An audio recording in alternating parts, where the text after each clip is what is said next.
Bismillahirrahmanirrahim. Alhamdulillahirabbil alamin wa bihi nasta'inuhu ala umuri dunya waddin.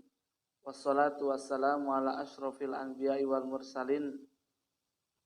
Asyhadu an la ilaha illallah wahdahu la syarikalah wa asyhadu anna Muhammadan abduhu wa rasuluh alladzi la nabiyya wa la rasula ba'da. Baik, ikhwat iman rahimakumullah, di pertemuan kemarin kita membahas bahwa memang persoalan tentang dosa ini atau kemaksiatan ini perlu dibahas karena memang di zaman yang canggih dan serba cepat ini, begitu cepat pula manusia untuk bermaksiat, berbuat dosa kepada Allah Subhanahu wa taala.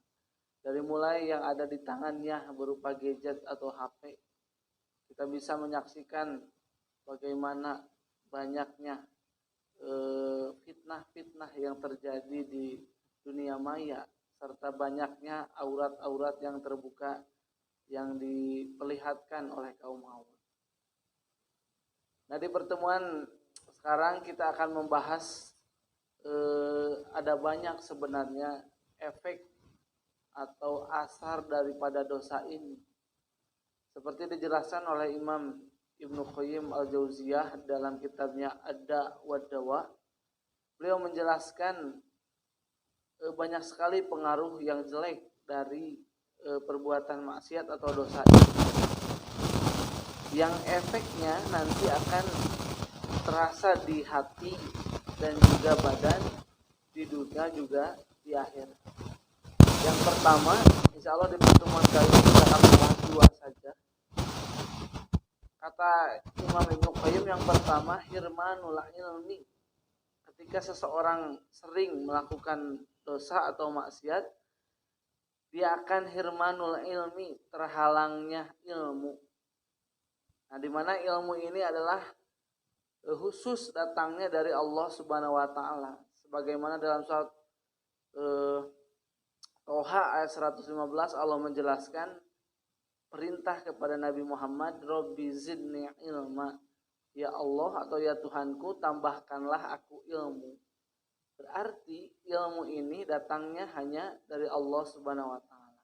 Otomatis ketika orang atau seorang hamba bermaksiat kepada Allah, dia akan terhalang, dia akan sedikit terganggu jatah ataupun bagian ilmunya dari Allah Subhanahu wa taala. Ikhwatu iman rahimakumullah, kisah Imam Syafi'i dengan Imam Malik patut kita jadikan contoh sekaligus renungan.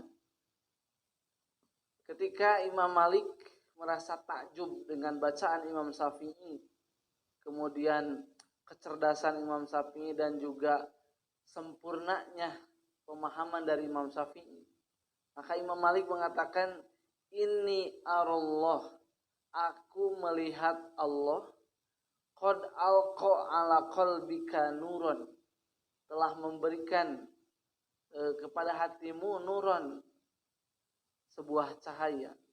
Fala tutfi'hu bidulmatil ma'asi, maka janganlah engkau memadamkan cahaya ilmu itu dengan maksiat. Begitu dalam dan begitu pentingnya nasihat sang guru yakni Imam Malik kepada Imam Syafi'i, bahwa seorang penuntut ilmu, seorang yang haus akan ilmu, harus menjauhkan dirinya dari sifat-sifat tercela atau bahkan dari dosa, supaya Allah memberikan ilmunya kepada orang-orang yang bersih. Nah, maka nanti dalam salah satu syairnya Imam Syafi'i mengatakan, syaqautu ila Waqi, aku mengadu, curhat kepada Waqi, yakni gurunya, su'ahifdi, tentang jeleknya hafalanku.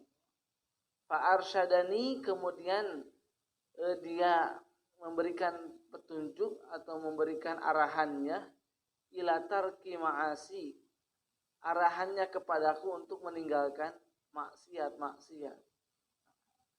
Nah, ikhwatu iman rahimakumullah, berarti salah satu cara atau yang bisa kita lakukan selain berdoa kepada Allah Subhanahu wa taala untuk ditambahkan ilmu, kita perlu juga mengosongkan hati kita dari hal-hal yang jelek, dari hal-hal yang berbau dosa.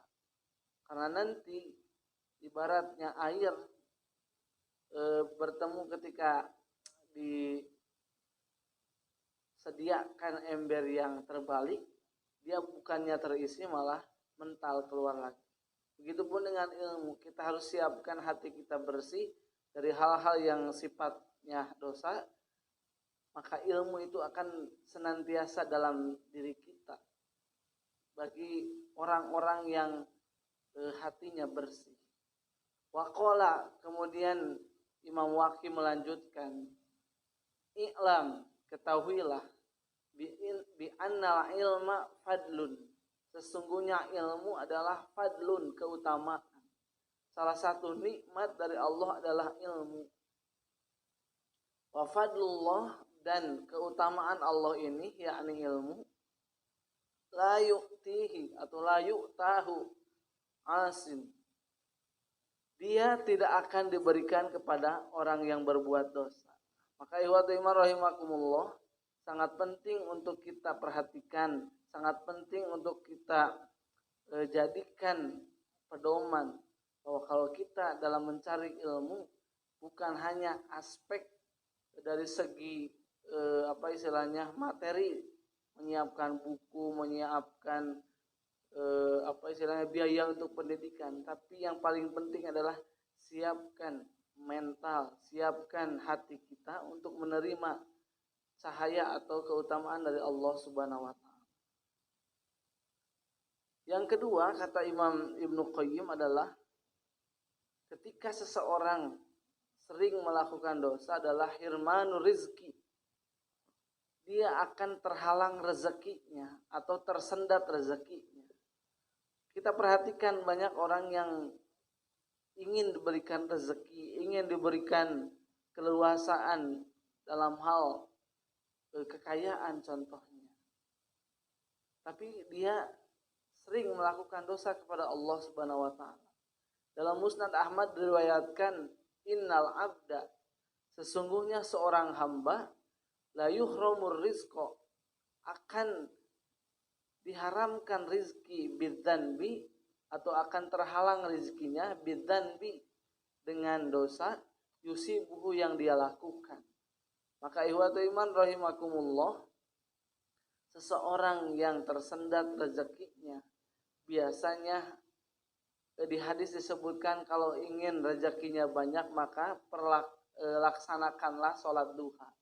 Sholat duha ini memang sholat duha, tapi di dalamnya ada bentuk ketaatan kepada Allah Subhanahu wa taala. Jadi intinya siapapun yang ingin diluaskan rezekinya, diluaskan mata pencahariannya, maka dia harus senantiasa taat kepada Allah Subhanahu wa taala. Maka nanti dalam surat At-Talaq Allah menyebutkan, wa may yattaqillaha yaj'al lahu min amrihi yusra. Allah akan menjadikan orang yang bertakwa urusannya mudah.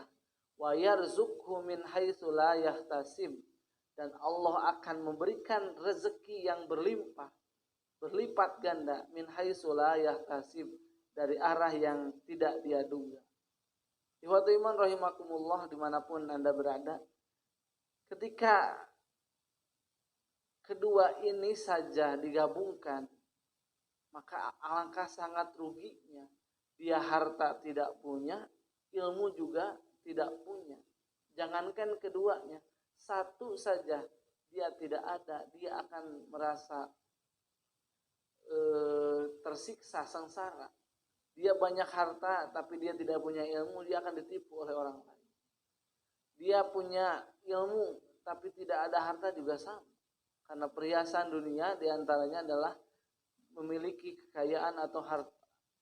Ikhwatu iman rahimakumullah, dua saja ini cukup ketika dosa yang kita lakukan atau yang akan istilahnya kita rencanakan untuk berbuat dosa. Maka perhatikan akibat yang akan kita tanggung bukan hanya di dunia tapi nanti juga di akhirat. terhalangnya rezeki, terhalangnya ilmu itu di dunia, tapi nanti di akhirat Allah akan menyediakan siksaan yang jauh lebih sakit, lebih hina yang ada di alam dunia ini. Itu saja mungkin bisa disampaikan. Mudah-mudahan di pertemuan yang selanjutnya kita diberikan kesempatan untuk melanjutkan kajian dosa besar ini.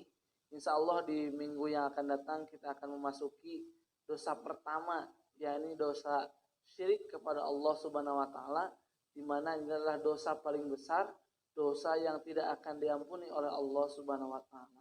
Itu saja mungkin bisa disampaikan, mudah-mudahan ada guna dan manfaatnya.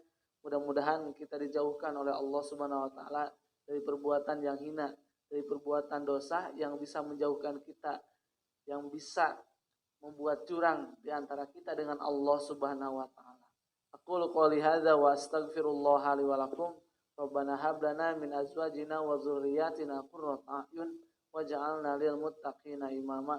Rabbighfirli wa liwalidayya wa lil mu'minina yauma yaqumul hisab. Rabbana atina fid dunya hasanah wa fil akhirati hasanah wa qina adzabannar. Assalamualaikum warahmatullahi wabarakatuh.